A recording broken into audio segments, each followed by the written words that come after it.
Welcome back, audience. Hope you're doing good. As always, I got my tea going here. Cheers.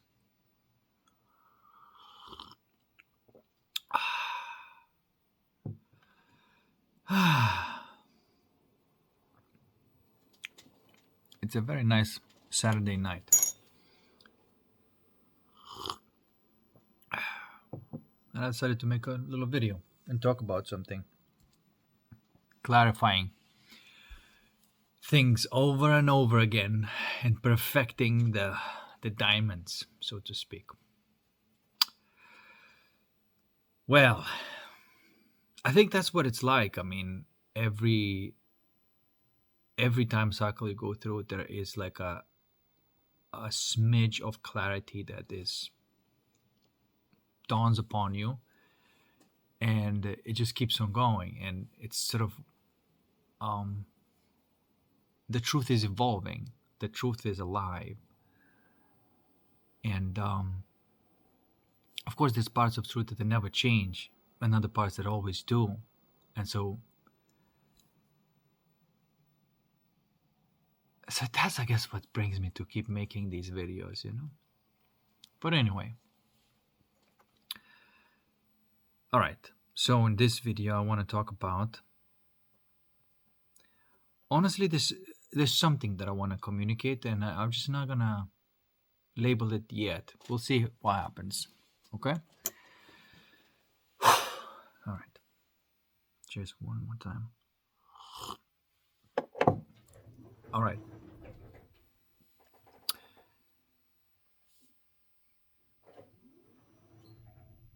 Okay.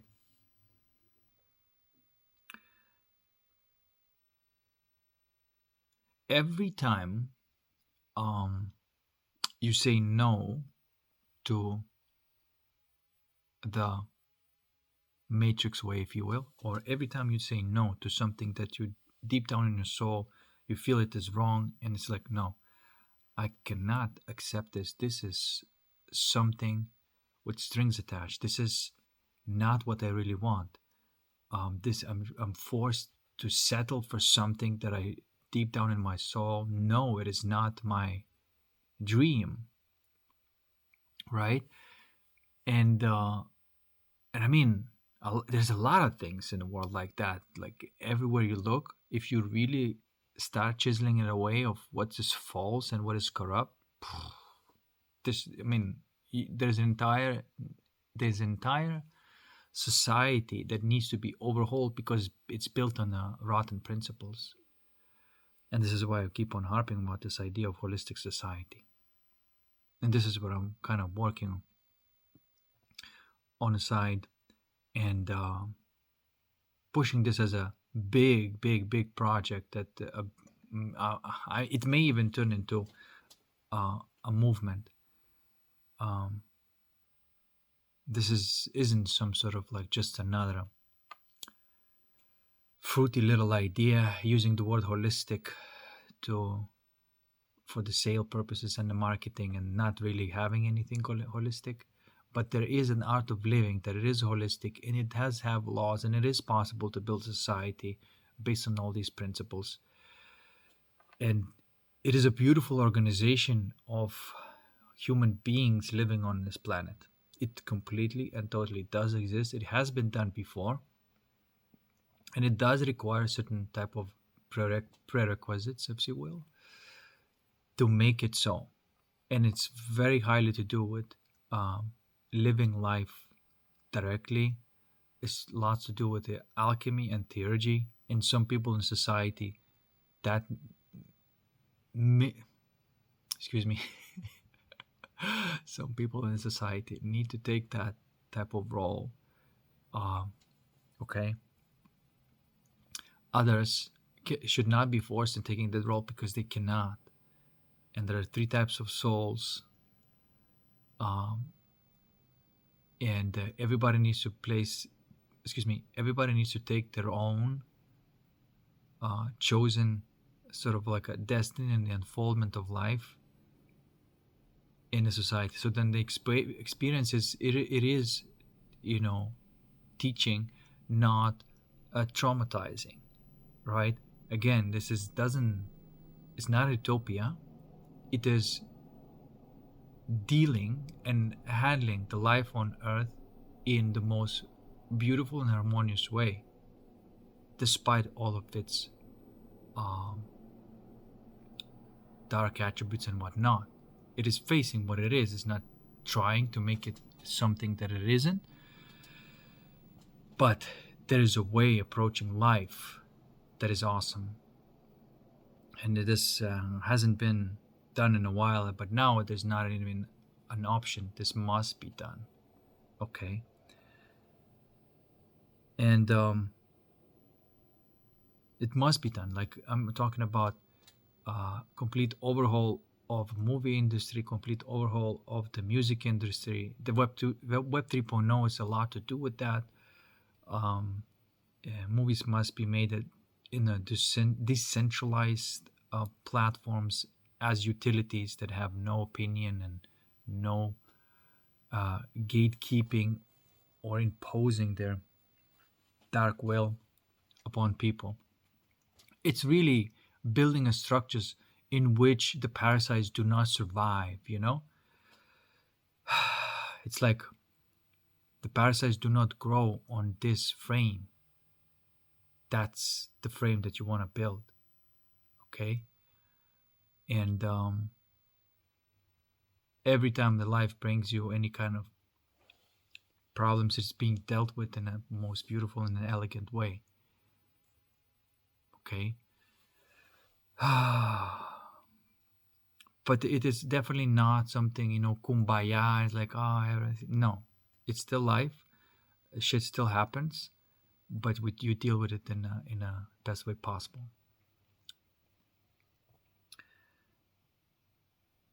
Now, saying that is the big picture as what is needed right now to be built,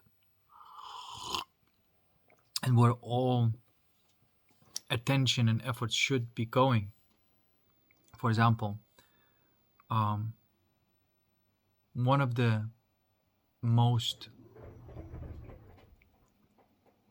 this is what surprises me. I need to look into this a little bit deeper, but I have not found this to be the case of all of this effort, all of this money in scientific and research endeavors, and I don't see this concept of being a thing. And it is about like having this agroforestry project, if you will. But basically, this is the idea. Okay, it's very simple. The idea is every suburb, every village, every town must have a food source, right? And the way it is done now, it is like highly specialized. Okay, so then there's a carrot farm, there's an apple farm, like everything is sort of scattered and all over the place. But it could be done where it's in one place, maximum biodiversity and maximum yield from one plot of land. It is like a food forest kind of thing, right? It is happening right now. A lot of people are doing it. I've noticed that.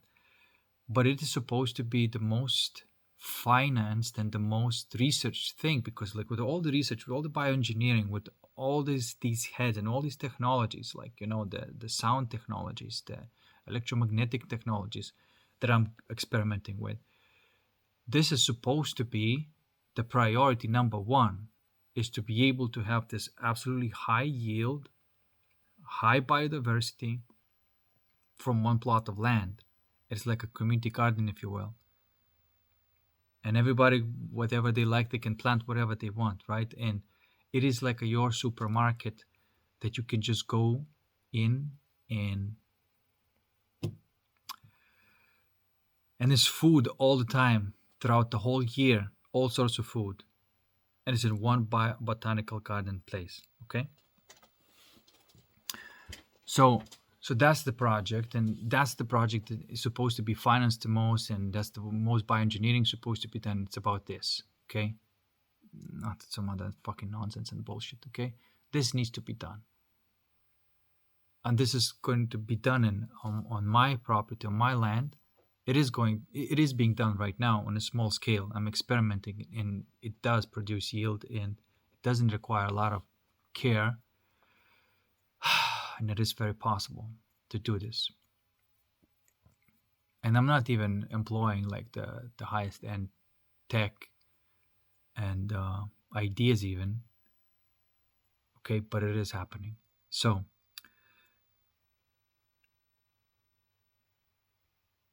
it's just like the supermarket that you just go there, and whatever you need, it's there. Okay. Then I also have a space where I'm going to do the botanical gardens. It's just going to be a massive. It's a part of the building basically, and it's going to be like these olden days that they used to have these. I don't know what to call them, but not the verandas, but where by each house there was like a botanical garden attached to it. In olden days, and it's kind of gone off the fashion now, but I want to revive it. I'm going to build something like that where I'm just going to have all my cool plants and most exotic plants and the most interesting experiments growing next to my house, basically, right? It's kind of a greenhouse, but not really. I can't remember right now the name of it, but anyway, it has a name. So I'm just going to revive that idea and grow interesting and fascinating stuff, and also an experiment and see if the yield is, for example, improved through my experiments. Then you put it into the jungle and it grows. So okay, so that is necessary. Okay, everything that is plant grown could be done in this way, and that what is assures like the abundance that is independent and sustainable from a small scale, and does not require the transportation and the logistics and all these other things and packaging and all that stuff. It just doesn't require. You just go into the jungle and pick up some bananas, and there's your bananas. You want some pineapple, there's pineapple. Whatever you want. And if something's not growing, you plant it, and then that's going to be your yield. And over time, of course, it will take I suppose maybe 10 years or so to have a real competitor to the supermarket that is just your garden or community garden. But it can be done. A lot of people are working on that. So anyway, so that's just like offshoot idea about this. Now going back, what's the most important thing, what it takes to sustain this type of society? It is not those intellectual and logical things, even though it's very important. That's the frame. And as I call it, there's always a frame control and the state control. But the state control is very important part of it. That's the vertical dimension of the human consciousness that needs to be in the process of developing. Just the horizontal dimension needs to be developing and be in the process of developing. Okay, and so this is what's missing in these matrix societies. There is absolutely or very little vertical dimension of developing in people who are running all these things. So they're like basically soulless, and they rely upon the horizontal development to manage everything. And you cannot have that type of society. People must be growing in intelligence as much as in intellect. And intelligence, it is not intellect. You cannot confuse those two. Intelligence is infinite, and it comes from your soul, and it comes from you experiencing all of the feelings that are coming your way, living life to the fullest, and being like what I call it at the edge of life. So again, this is not this seeking the experience. I always say, if there's a seeking for the experience, it is backwards. It is not the holistic way of life. It is not. You don't need to seek the experience. You need to just be able to face all of the feelings that are happening at the deepest level that is coming your way. And whichever level you live, you have to experience everything that is there. And all of that matter needs to be alchemized back into the infinite. And I've noticed that some people are capable to do it, and are meant to be dealing with the deep levels, and some are less level, but everybody can do it to their extent. That's what I've noticed. Because anyway, without going too much in this, again, there's this idea that there are three types of souls, and I've observed to be the case. And 3D, 4D, 5D, and 6D people. And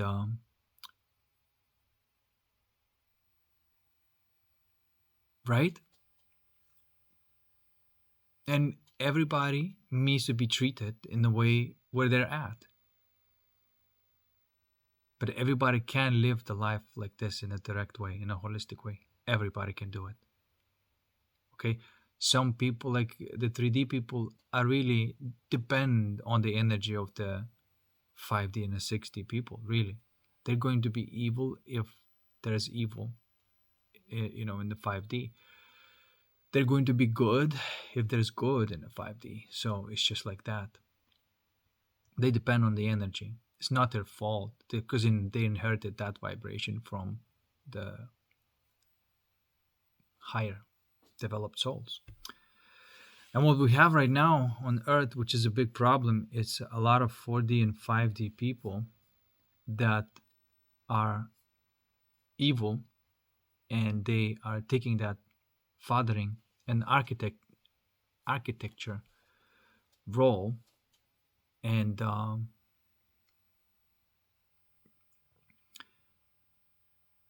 so you have this type of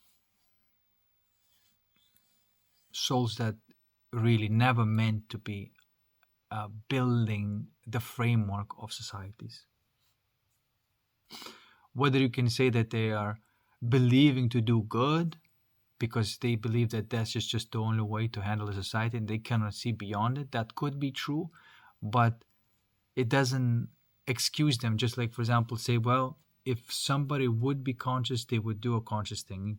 Because they're not conscious, they're doing not conscious things. So then it's not their fault. On one level, that may be the case. It does not mean that they should not be receiving a feedback due to their errors. The discipline must be taking place. It doesn't matter if it stemmed from deeper innocence, meaning that they just were influenced by those energies and these entities were moving through them. It doesn't matter. The discipline still needs to be in place. Okay? And the whole life on Earth, it is about eradicating that structure, that evil matrix structure, that engineering and working on the architecture of the societies that are absolutely wrong.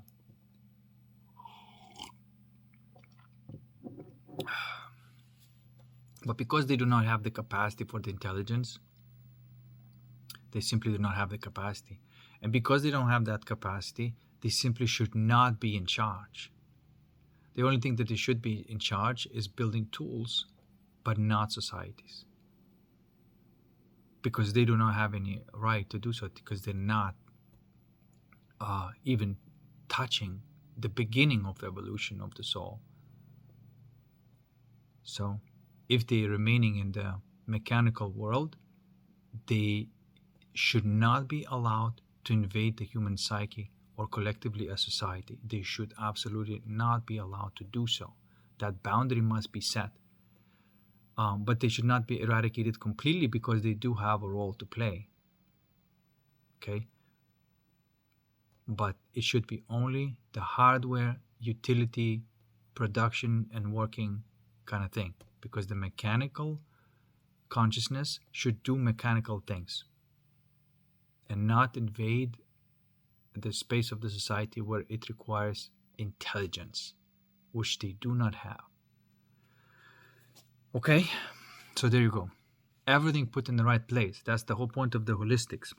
It's not eradication or of anything, but everything put in the right place.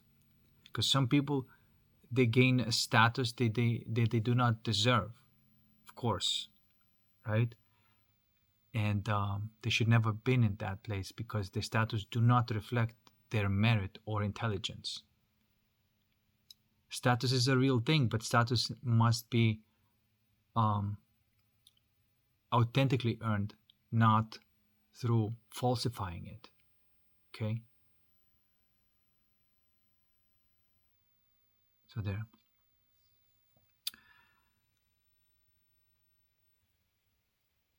Okay, another thing I want to say is more from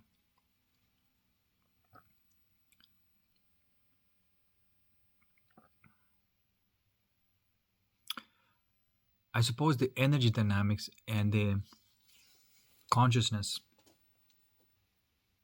masculine and feminine relationship. I want to talk about that a little bit because it's so important. All the problems happen when the masculine and the feminine separate, okay? And that separation is that negative feeling. It's that archon, if you will, all these structures that are deep down in your psyche that plant the seed for the tree of knowledge and therefore evil and therefore belief systems and all these other things, everything that is wrong with the society. And everybody, or I shouldn't say everybody, but a lot of people have this intuition, this like, there has to be a better way to live, and the leadership of society should be different. People feel it that way, right? That there has to be a better way to live. And I'm not talking about kumbaya people that like, well, I have to be in peace and never have a conflict. No, I'm just saying that there is a better way to even run the state, run the country. There is a better way to do all these things. There's a better way. Not there's no need to have the corruption there. There is no need to have laws that are unnatural. Um, you see, it can be done without being overly idealistic and eroding all the boundaries and saying, well, we just have to be compassionate and accepting of everybody, which is, of course, nonsense. Of course, we should have the punishment for the people who break the law, especially the natural law. That's their feedback. Of course, the prison is supposed to be a place where a person at least has a chance to reflect upon it and start perhaps some chemical process to start seeing what the fuck happened. So wake up, right? This is, like the monks wear orange and the prisoners wear orange. It's not through the coincidence. It's because I think the monks in a way are a type of prisoners. They're just voluntary prisoners, but you know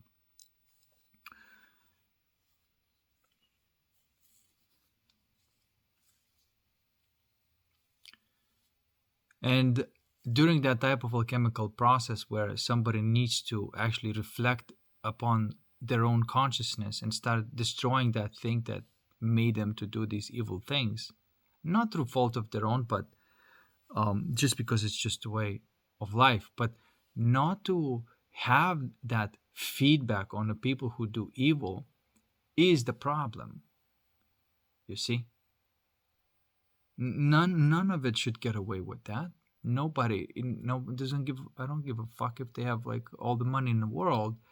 They should still be accountable for breaking the natural law, and all the human laws must reflect as close as possibly these natural laws, because laws are not coincidental. Consciousness already have certain types of laws that you should be obeying to have like a harmonious society, right?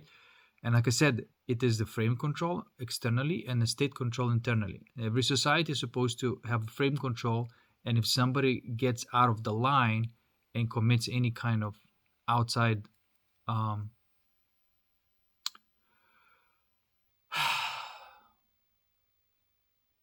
violent or hate driven type of crimes or cunning and manipulative types of crimes, whatever evil they do, they must be held like accountable for it. And then on the other side, the state control side, talking about internal state, there should be uh, all the help necessary for these people if they have the capacity to self-inquire. Okay, and this is why the more bad they are, the more in a solitary confinement they're being put. It is for that reason. Originally, it was for that reason. I mean, like I said, some monks do this voluntarily, um, for that self-inquiry reason. Okay. So anyway, so this the country state's supposed to control, of course, externally. The rules must be followed, but those rules must be as close as possible and natural and necessary and not tyrannical and not for the reason of surveillance, but for the reason of harmony and order of the society. And on the other end, there has to be help for them, to any kind of help that is possible to provide, so there are this self-inquiry process going on, rather than just doubling down on the ego and uh, leaving the prison worse than they came in, right? And so that thing needs to be, of course, it's done, and it's not like in a holistic society there's no ideally, yes, like there's no prisons, but it may be necessary, um, because discipline is necessary, and sometimes these, you know, dark will does seep in, and it's not alchemized, and it does its evil stuff, and that person must pay the price and must receive the feedback for the actions taken, and understand that why that action happened, what to do about this, where it came from, and how to alchemize that and transmute it and live life correctly. Because we all fuck up once. That's what I always say. Like, fucking up once is ideal. I mean, if you just fuck up once, dude, that's like on. If you fuck up once on each single lesson in your life, you are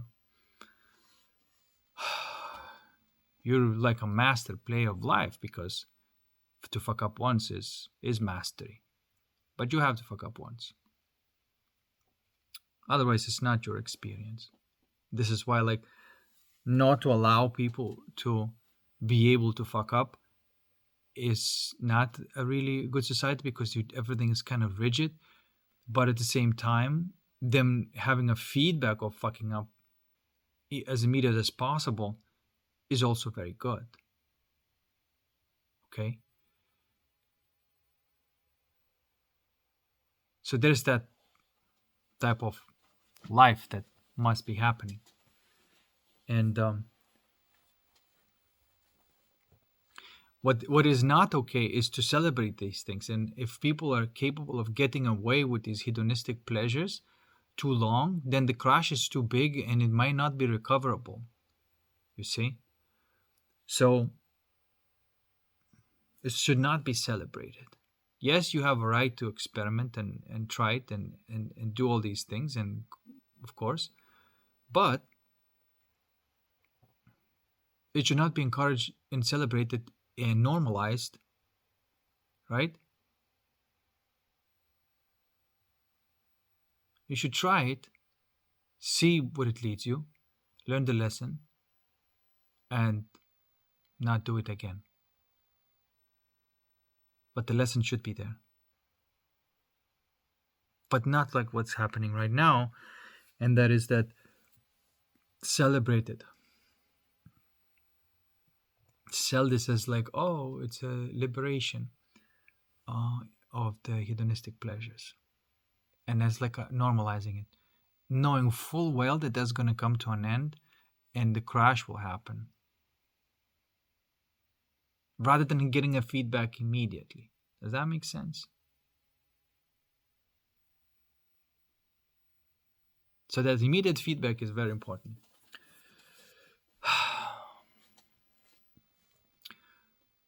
And I have friends who go through this, but they get immediate feedback, and it's kind of awesome to watch.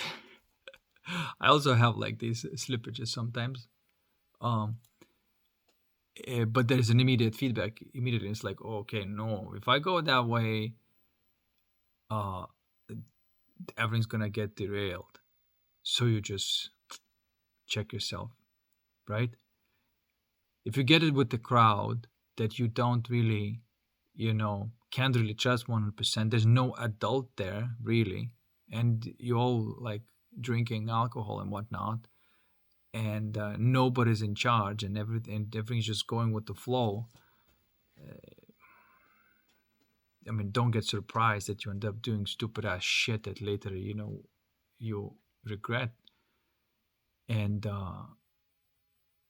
then hopefully after that, you have to come clean with everybody that you're close to. And so that's a hard thing to do, but it has to be done. And and hopefully that would be like the last time that you do that, right? Like I was like really drunk twice in my life, and at 18 I think, and then next I was 37 or something like that, 38, and both times I got to the point that so drunk that like I needed supervision, you know. But then again, the feedback is immediate, and it's like, nah, this isn't the way, you know. Anyway, enough of that. Right, the masculine, feminine. This is what I want to talk about.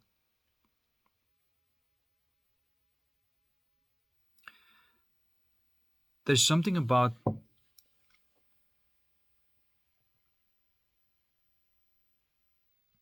there's something about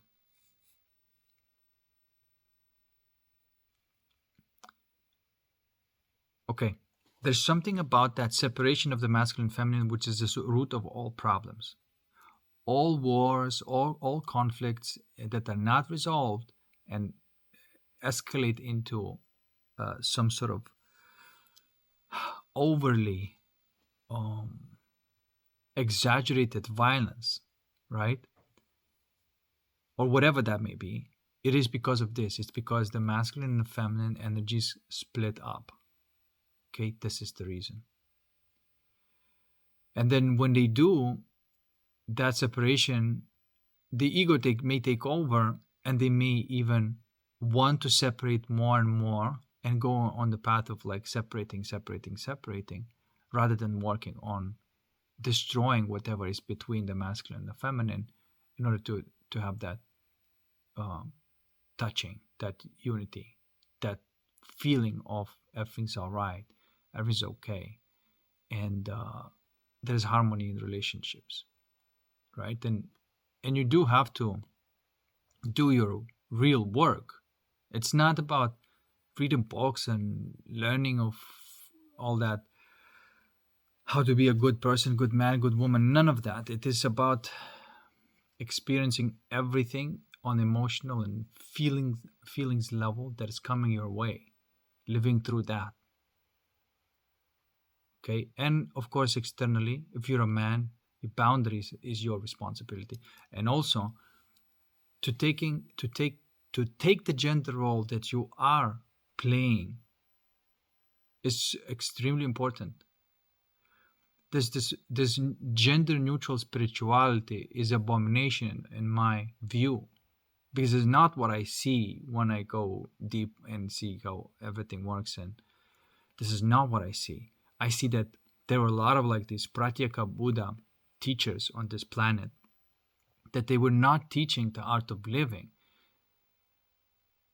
I don't know what the fuck they were teaching, but they were not teaching about healing the relationship between the man and the woman. There's always about this individual, selfish transcendence into the God and being with God, right? And there's something very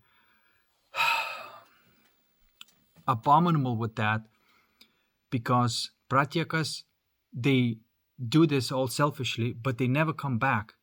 They never realize that the reason they had that journey is so they could, the only reason is because whatever role they're playing, they should have brought it back into playing that role. So they go all the way and they stay there rather than going all the way and coming back one level down where the life is happening, where the death and life cycle is happening in the real time, and you are engaged in life. And it is about, if you're a man, it is having a harmonious relationship with the woman. And if you're a woman, it's having a harmonious relationship with the man. That's the first and foremost thing. Then, the family, the friends, and all these other things. But do they teach that? No, they teach the separation, self-individuation, and this is it. This is what they teach. And so you have to be very careful of these pratyakas, because they're not teaching most people the art of living. And I hope you see that, because what I'm seeing is that spirituality, it is very gender dependent. For me, it is impossible, if I try, even if I insist to polarize myself as a feminine, there's the feedback and the backlash from the reality itself is going to be kicking my ass and pushing me into the fire and telling me, basically, you're avoiding to be what you are. Okay? And stay in the fire, courage, going as deep as possible into these feelings, no matter how negative they come across or they feel. Go there. And if I do it, and as long as I stay in the fire, all of that turns to light. And that's very different for how the feminine approaches the whole thing. Like I said, the masculine spirituality is about courage. It's always piercing through. It's about facing that thing. It's about becoming that point out of where that little dot, that divine spark out of everything is coming from. And when you are that, then through relationship, you find the feminine, because you will become 100% masculine. Because if you want to 100% light, whatever is reflected from the mirror, which is feminine, is you, and that love is coming at your way, because you basically projected all the light away from you and it came back. There's not a drop of selfishness in that left. That's how you get love back as a man, when you become all light, because you cannot see yourself. You don't know what you are. You got to give all of your light away, so to speak, meaning you just burn up all of that separation and selfishness, and then the light shines through and is reflected back to you as love. And this is how you, as a man, receive love. Now, this happens on energetic level, right? You are not alone in this real meditation process.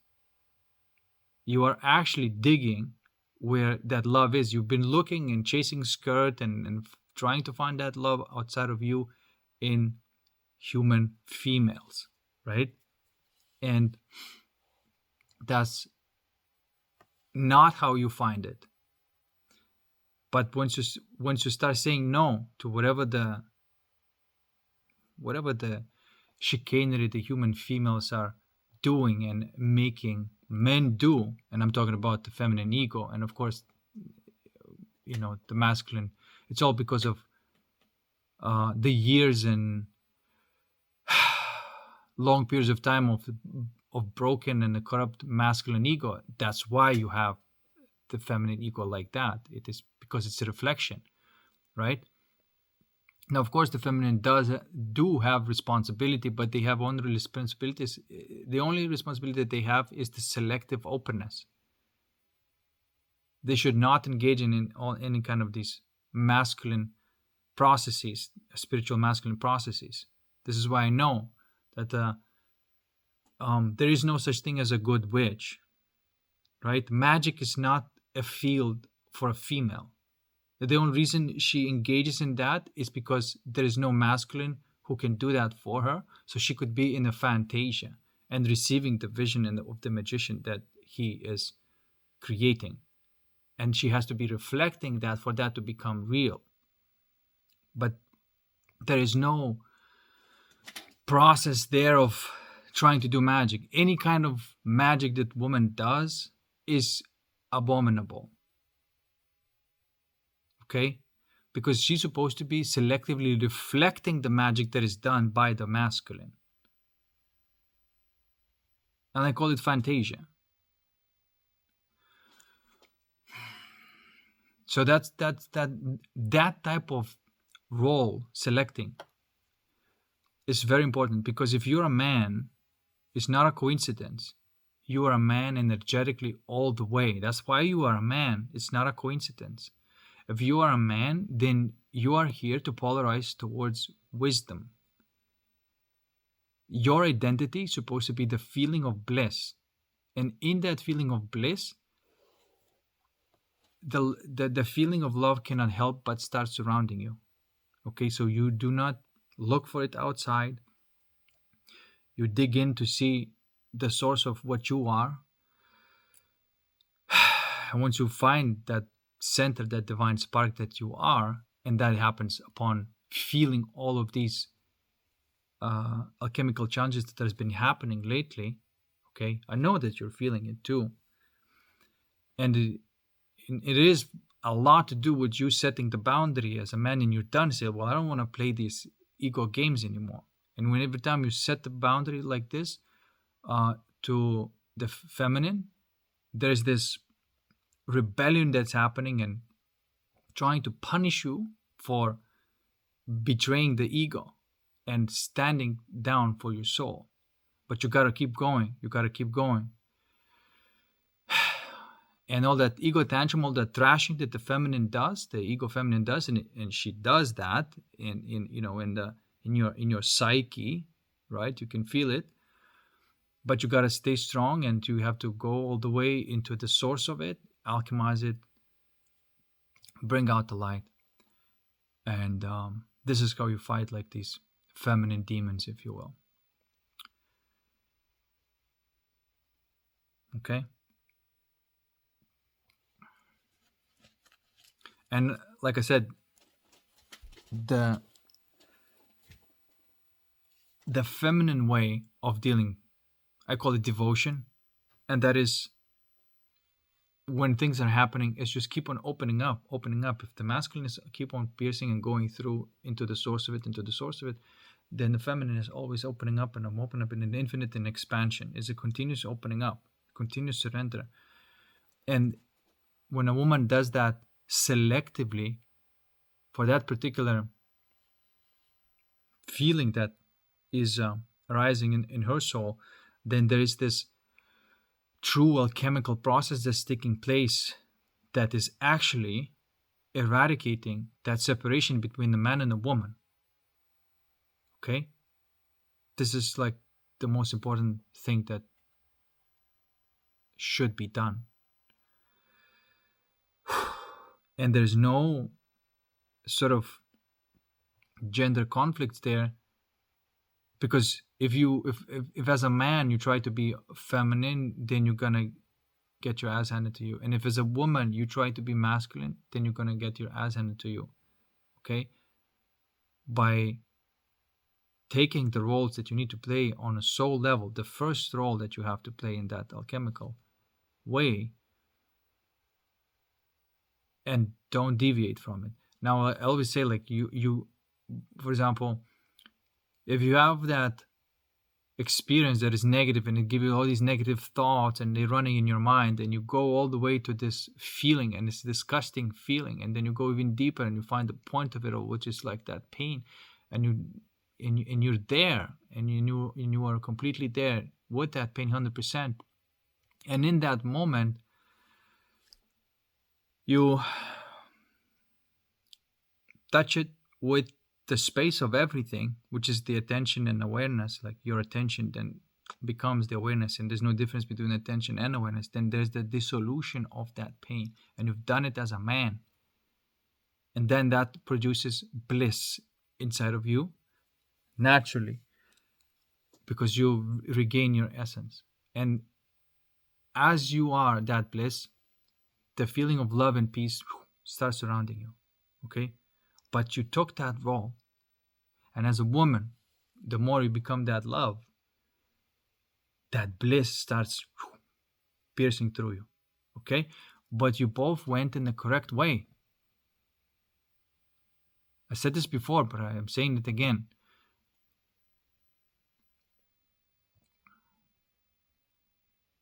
Okay, and then the next step in your soul is this, the primordial creative process of feelings, and it is a type of making love. Once this war is over and the masculine and feminine is reconnected, then what you do is start creating these feelings, which are just like, if you could visualize them, they're just sacred geometry fractals, that colors and melodies of feelings that, by the way, contain already the images that later is going to be unfolded in the mind and become the reality, which is your soul desire in the physical. Okay, this is the real creative process. And it is not, at this point, you're not imposing what that is. When you discover that feeling because of, you said no something that you don't want, and I put you on this heavy alchemical journey, and you discover that bliss, that diamond, then you cultivate it, you play with it, you let it shine in you, inside of you. And it's a type of art. It's, you are creating the melodies with these feelings. And like I said, it is the feeling of making love. And as a man, you have to be directing that energy in the spontaneous movements. And as a woman, you opening up to it, and they just move through you. So there's this incredible world of that, okay? And then it may become some sort of shape or form, like you start seeing it, that feeling, okay? And then you may even look deeper and see what kind of form it's taking. And it may be look like a primordial form and not exactly the complete finished product, but something like that. And you saw something that is of a form, and it's like, okay, I saw this. All right, that's interesting. I don't know what it means, but it seems like there's going to be a development of some sort of event or a dream in my life, that this is going to be a core of it, because there is a symbol there is a feeling there, but not yet in the complete form. But you know that it's there already in your psyche, and you're going to keep on developing. You're not going to impose any kind of reality back from your memory, which is your mind. You're going to trust that that infinite is going to be unfolding, because you already have that seed, the germ, and now you're waiting for it to flower in your psyche, in your consciousness. And it may come through you through that as a vision, but you let it flower. You don't impose things anymore. That's the difference between envisioning and real magic and visualizing. And visualizing is only important on the technical stuff, not the creation of your soul desires. But if you need to build a building, and then you have to visualize the form, but that's a different process. It's a technical side of your magic that you use.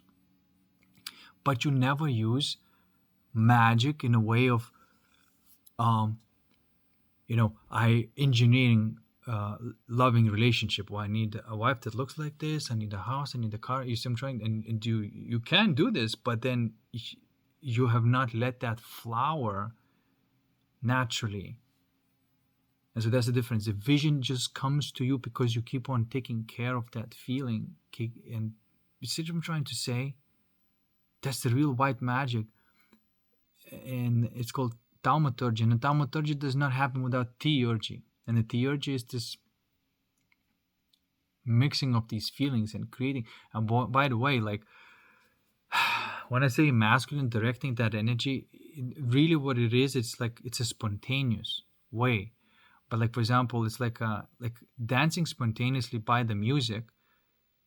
It is a type of directing. For example, if you're a male and you're dancing and you're listening to the music and you're dancing spontaneously and you're moving the woman in it, but you are directing it. But who is the director there, right? Like that energy, that spontaneous energy is just running. You're moving with it, but there's no actual entity that is directing. Does that make sense? That's the beauty of that state control, because it is the energy that's taking you over and just moving through you.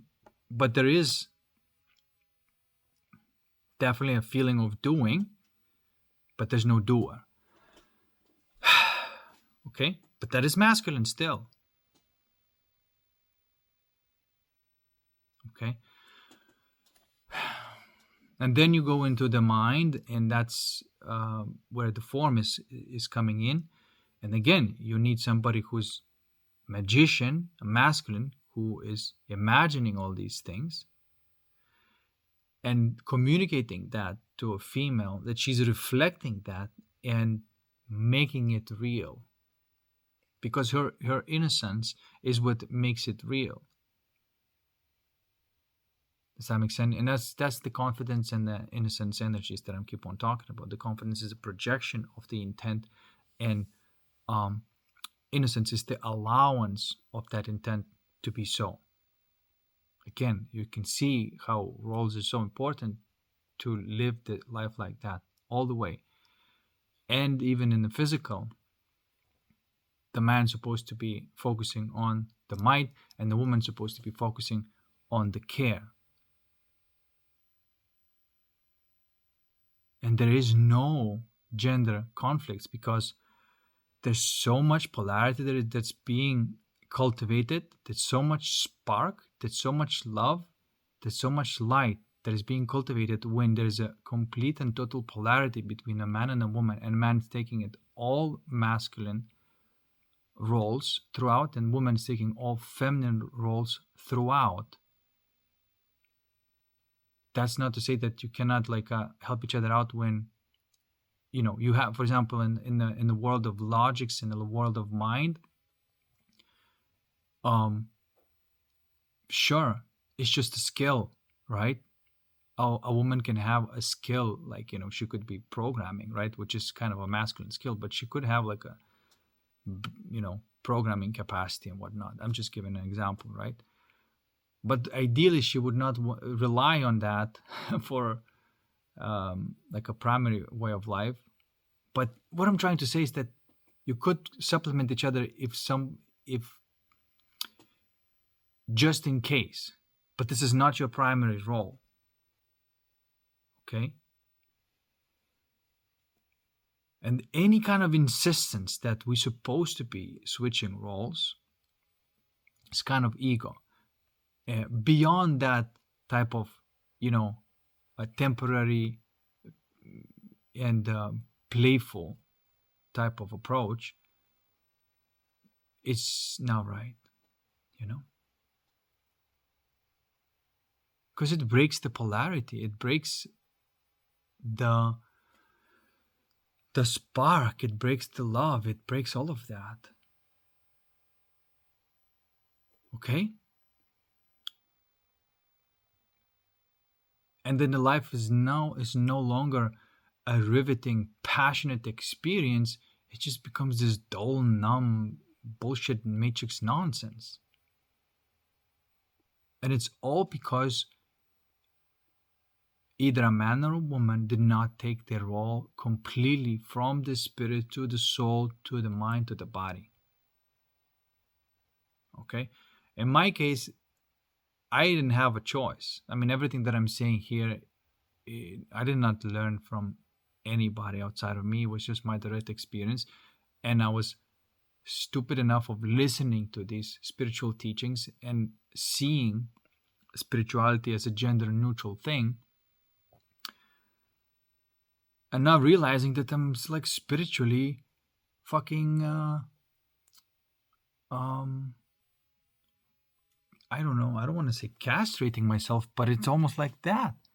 It's like, fuck, this is not me, this is not how I really feel, like this is like a psyop or something, right? And they don't talk about the gender specificity in spirituality, and it's complete and total bullshit. It is absolute and total and complete bullshit. And only in those rare occasions and ancient teachings that is being talked about, the importance of the gender in spirituality, the art of living, the original Taoist way, not this modern interpretation that's just made into some sort of ism.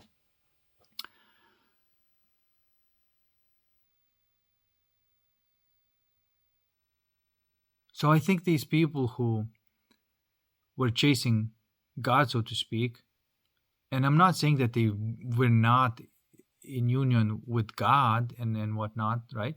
I'm not taking that away from it. But I'm saying they did not step back down into earth and thought everybody else is about like this escapism into the spirit, transcending the body, all that. No. These were pratyakas who didn't give a shit about reforming the societies and uh, living uh, a harmonious life on this planet, despite the darkness that it exists here. You have to understand and realize that. Okay?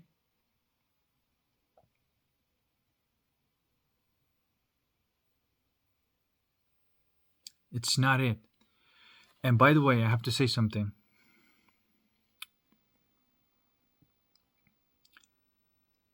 Not stepping one level down back into life, whether you like it or not, is going to put you into a type of egotistical um how to say,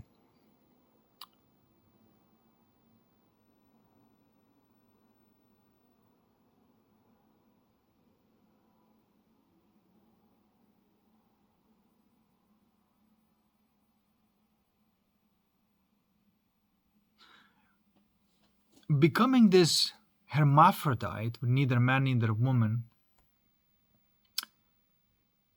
and saying like I'm with God has a huge problem. It's not finished. You did not go back into life again and forgot about God completely and just living your life now in the correct way. And you don't need to talk about God. You don't need to go meta and talk about all of these different things. That was a phase of life that you went through. But now you're living life directly, not even have a thought about God, not even having a thought about being with God. If you're a man and a masculine, then you can be in the presence of a feminine, right? I mean, you just look around you. This is how everything is built. You don't refer to yourself as God or you are with God, and this just disappears. God disappears when you are just living your life. Like, when the kids are playing around and teasing each other and having fun, this is the highest achievement of God, where the God is not even mentioned. It is just there. Nobody needs to refer to it.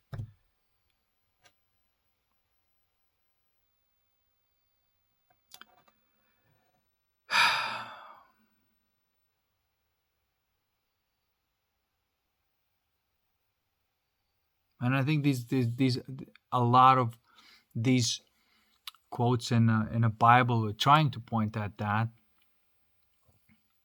to say that, you know, God should not be mentioned by name, right? And people don't understand what that means. They were actually talking about that eventually there is no mentioning of God. There's just life happening, and you're so immersed in this life and in all these feelings, and as a man, you know, being masculine and playing with the creative uh, uh, process of the feminine. You're so immersed with it that there's no mentioning, there's no thinking about, there's no concept. You are not being with God. If you're a man, you're being with a woman. If you're a woman, you're being with a man, because you're living life. If you stay sitting with God, you are robbing someone. You are robbing someone, you know? I mean, okay, I'm saying maybe these Pratyeka Buddhas, they just come in and just do this and that's it. But don't look at them as humans, as an examples of how to do, because they're just gonna fuck up your life. They may bring you closer to these things, but then you have to step back into life, which they did not do. They still stayed with God. They're still talking about God. They still, you know, it's a thing for them. Rather than stepping one step into it and understanding that the life is happening between the yin and the yang, not when that is completely dissolved. It stops happening. Life stops happening. You got to go back into it, and there's life and death, life and death, life and death. And there's that real creative process, and this is where you want to live. And if you're masculine soul, you're gonna play masculine role. Period. There is no gender neutral soul. Otherwise, we would have gender neutral. You know. Now there might be beings that are gender neutral, or really are they really states of consciousness and whatnot. But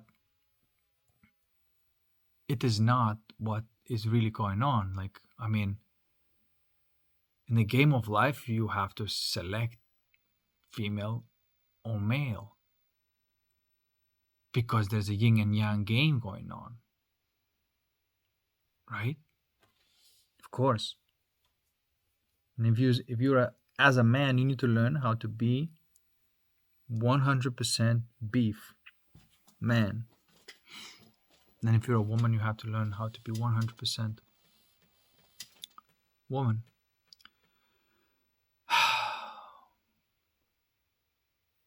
And then life is incredibly thrilling and passionate, and it's insane and awesome. And there's the realization that there's, oh shit, we've been doing this forever and it's never gonna end. But you're there at least. You're somewhere like, okay, I don't have to go meta anymore. I'm just living my life. I don't have to mention God anymore. I don't have to, because you're so into feeling life and being that creative and playful process that it's not there, right?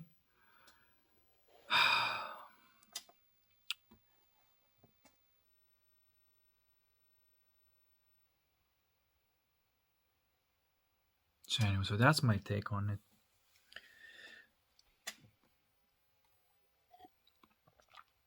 And I love like talking about consciousness and writing a book about it. But I know that this is going meta. I know that this is the model of consciousness, and it's fascinating. It is a type of game. And it can guide somebody to play this game of life. But it's not complete until it is telling you that once you're gonna go through it, once you're gonna get the rhythm of it, it will disappear.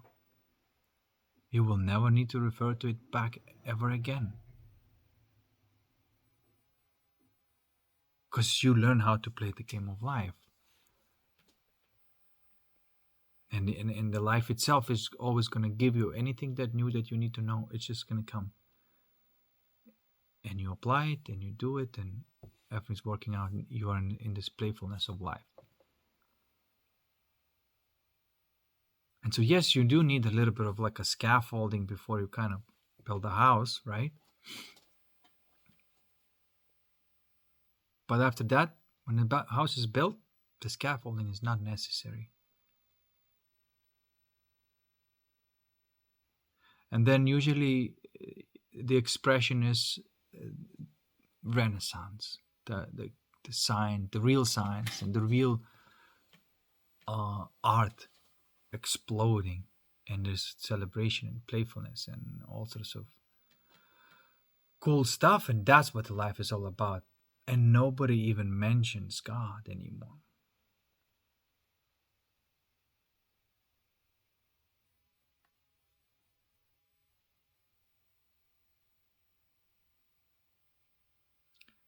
The self-reference is not necessary anymore.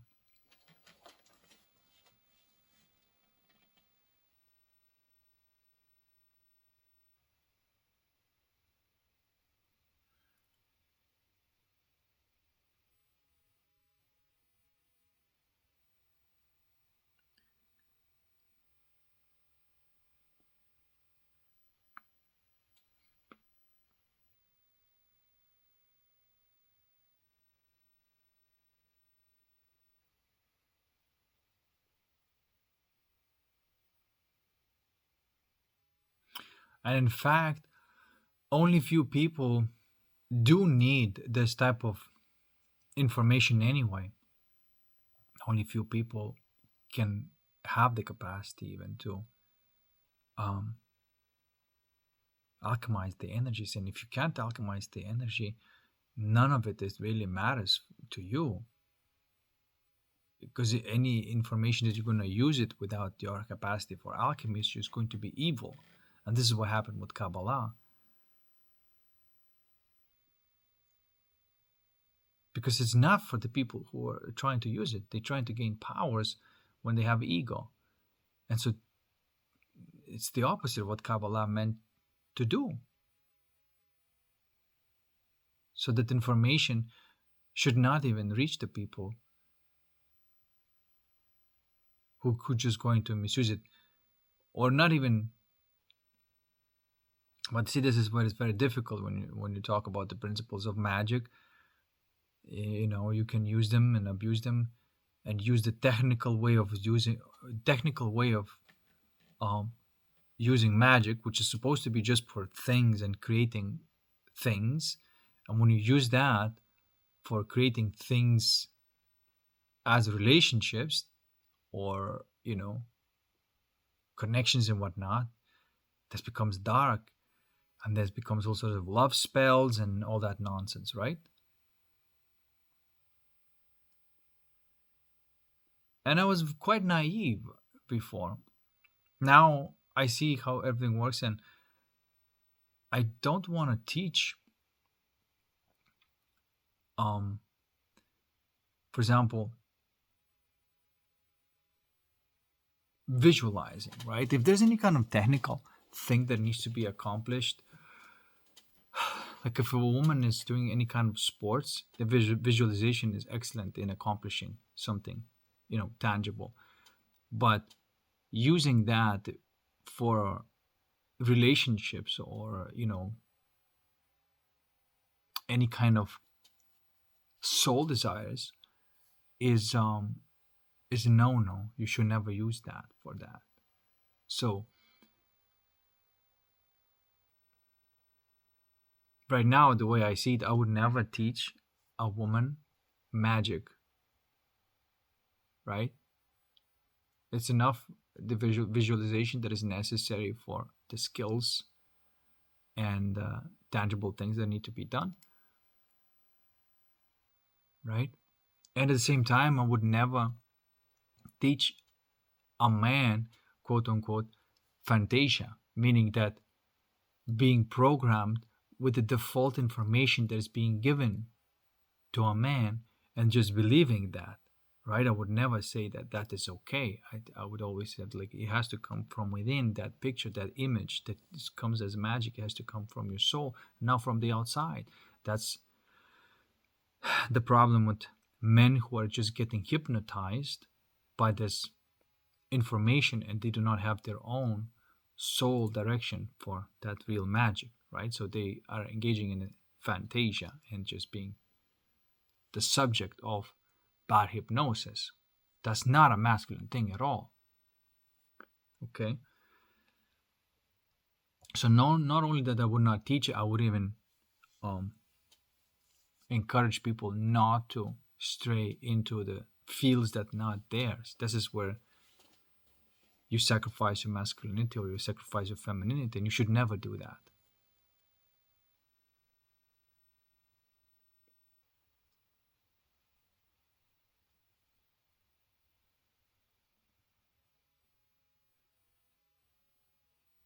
Okay. And there is this type of disciplining going on now. And there's a lot of behavior that is just not appropriate. For example, in my life, and I try to, because I'm a human being, I try to connect with people and everything, and establish relationships and get to know people and all that stuff. But uh, I end up having a very few connections that filter through, because I always set my boundaries when these are boundaries that are being attempted to be crossed, and I give a chance for a person to correct themselves. Very few people do. Those who do, they are part of my domain. Those who don't are not. But if I do set that boundary and say, like, this is not how I live, you cannot say one thing and do another, or say that you're going to do this and then not let me know that you're not going to do this. There's that type of disrespectful uh, approach that is, by the way, that's just like this unspoken culture that it is like right here. Very few people are out of it, and they don't like that themselves. So, no, it's a big fat no from me. And any kind of alchemy that I have to do, I'll do it. Because every time you say no to something, right, you upset the ego, and the ego is revolting. And then you have to put that ego on fire, burning all up. That's how you defend your boundary. Now that it becomes real boundary. Okay.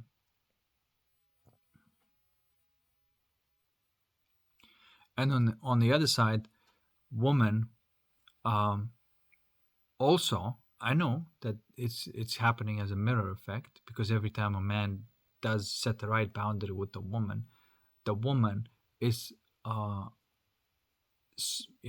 not necessarily the same woman, but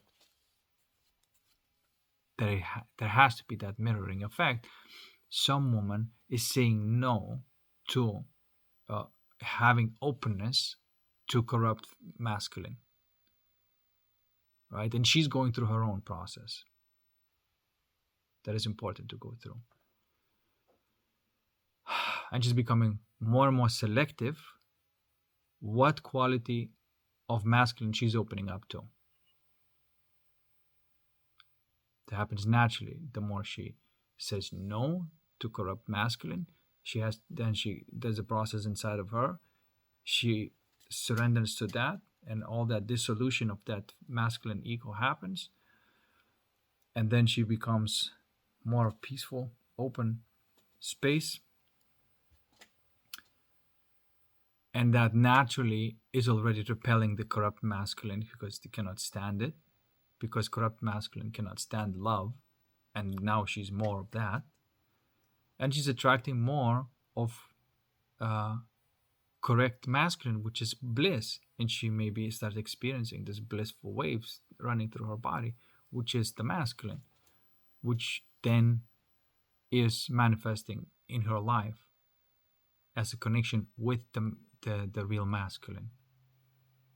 That may come in just like a brief moments, and then later it may become a long-term relationship with the real masculine. So we're going through this process right now.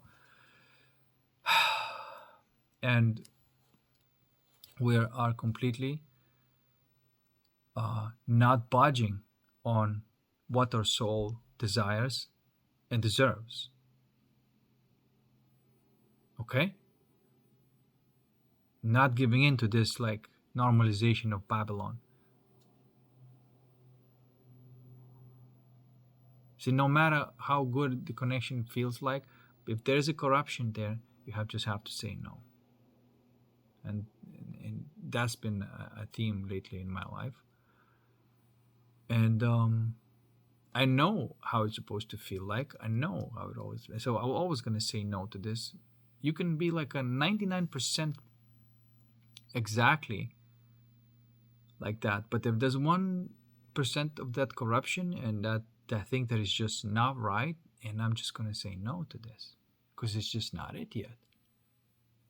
It's not fully baked.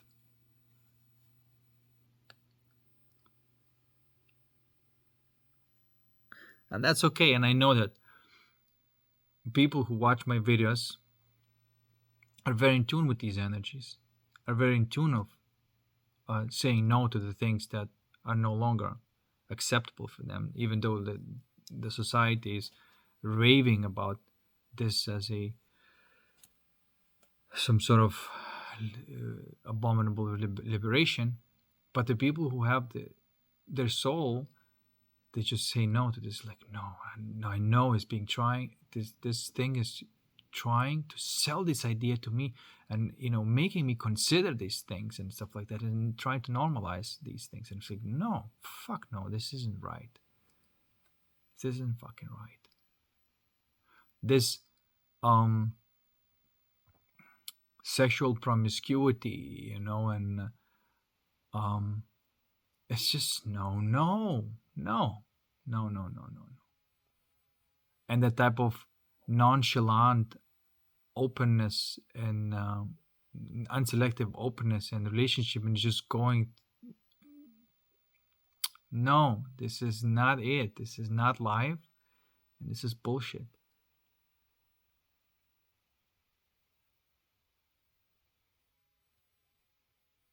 It's just not it.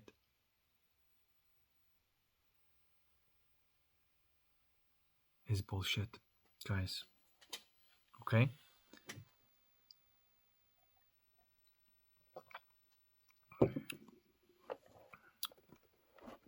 And the people who really want to go that way, they can go that way, but like you already know what's gonna happen. So like it's not on your way. It's not your destiny.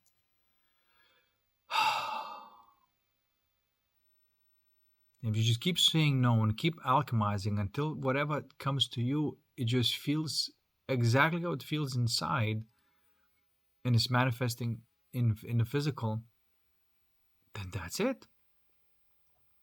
And it's going to come in the perfect form and the perfect person that is for you. I mean, that's like, it takes time. It doesn't happen right away. You see, in all of this believing and dreaming and trying to cope with the situations with like people just engaging like those third parties and all that stuff. And no, this is a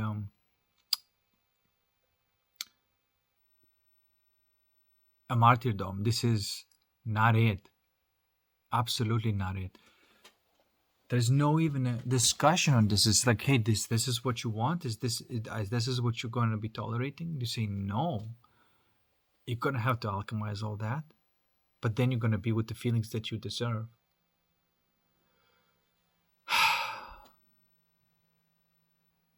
There is no question about what the fuck are you talking about, a third party, or what are you talking about your lover running away from you?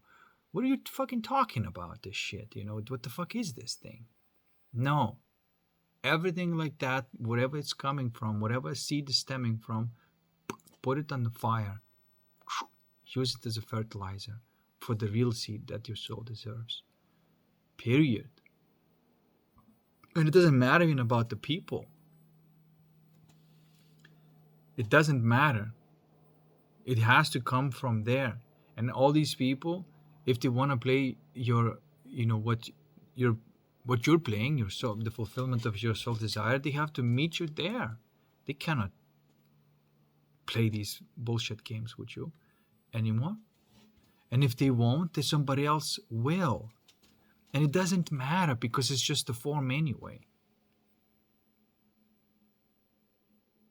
Because all your life you really wanted the feelings, and from these feelings the form is taking place. So when you're with the form, which is a person, these feelings are there. And so you connected with that person all the way to the source. Now that's real. You went the right way, not getting the form and then trying to make that form into the spirit. No, you get to the spirit, you let it evolve until it becomes the form, and then that's real, that's yours. Okay? That's how it works.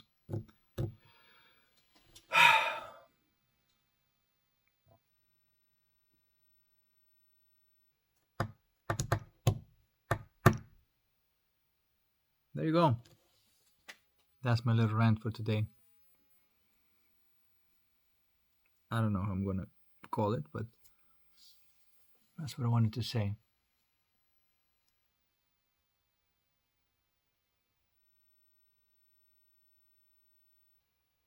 You see, there's something wrong. Like even with these models, there's something wrong.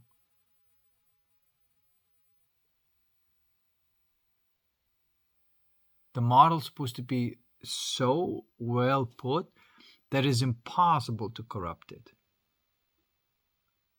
And it's supposed to communicate everything that is needed to be understood for each person at their level.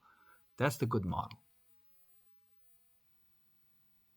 And it's not supposed to be morally imposing and restricting. It's supposed to be open and, for the experimentation. Hey, you want to see what drugs do it. You want to see what the promiscuous sex brings, try it. But hopefully you get the feedback quickly and don't continue until there's a complete self-destruction. So there's that learning from the experience kind of thing.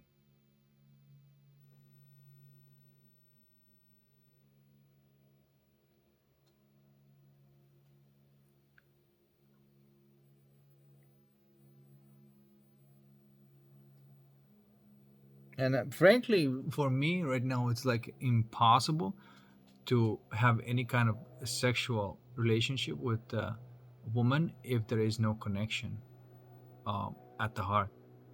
If the hearts do not connect, um, it's like ew, actually. So, no.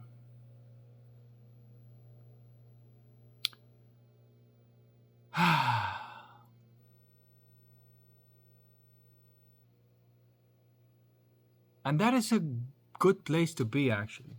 You know? The quality is so much more important over the quantity that is just.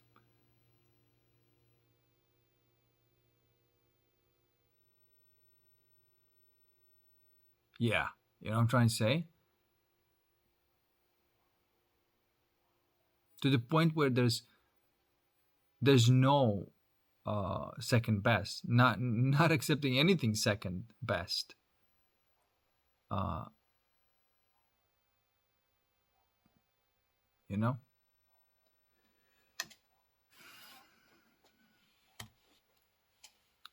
so there, don't give in into the matrix um knockoffs, right? Don't give in to the matrix Chinese knockoffs. Get the original. This is very important in what's going on right now, because there's this matrix is bargaining with you. It's trying to save its ass. It's like, well, maybe you can be a little bit of corrupted. Like, yeah, look, this is pretty fucking good. No, you're losing, motherfucker. I got all the leverage on you. It's this or nothing. Stop bargaining. It's the last stage of acceptance. It's bargaining and pressuring you, you know? Well, if you're not gonna do this, then you're gonna feel real bad. Okay, all right, let's bring it. Let me let's see how bad I'm gonna feel. Bring those negative feelings and put everything on the fire, and it's just gonna use it as heat. So no, you cannot uh fucking manipulate it. You cannot uh blackmail me or give me any kind of ultimatum.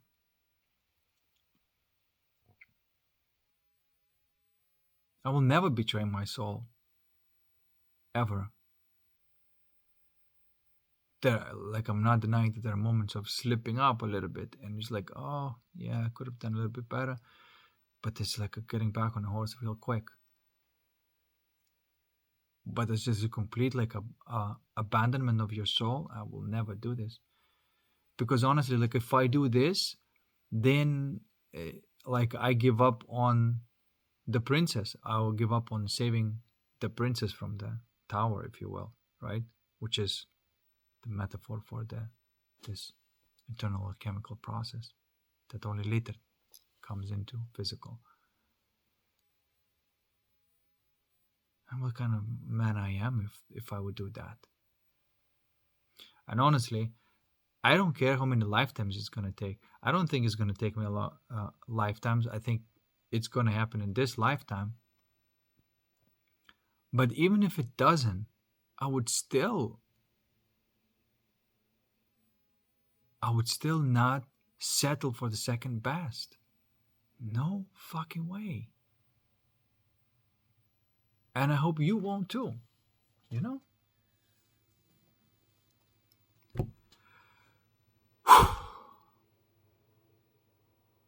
All right, guys. Peace, and I'll see you in the next one.